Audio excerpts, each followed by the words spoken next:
I have a question for you. What comes to mind when I ask you to think of a four-legged animal that is black-haired, very large, very powerful, but sensitive? A horse? A bear? A panther?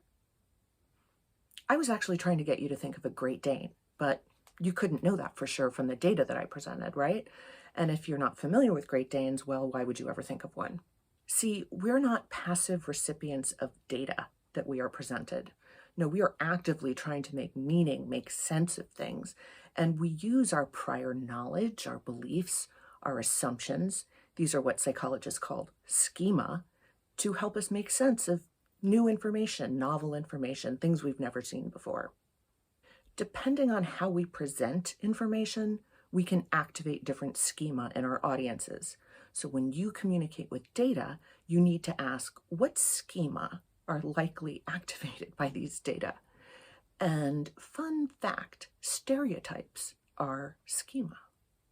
I had a client doing wonderful community economic development work, but kept reporting these kinds of data.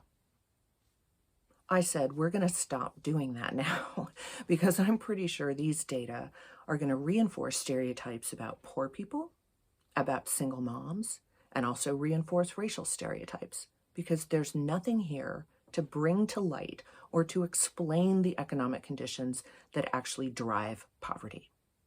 Poverty is often thought of as an attribute of the individual, right? Someone is poor. So I said, well, why aren't we looking at attributes of the economy, like jobs and wages?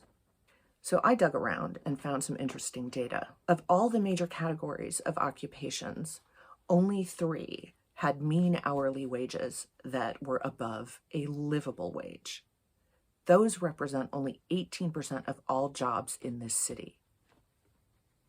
Isn't that a more interesting story? Doesn't that give you a little bit more context? Also, there's an interpretive title and a description that helps people make sense of the data. The link tree in my bio has links to a couple blog posts I wrote on communicating data. It has a link to my favorite data visualization book by Stephanie Evergreen. And it also has a link to where you can sign up for coaching sessions if you want to talk more about framing data or schema or Great Danes. See you next week.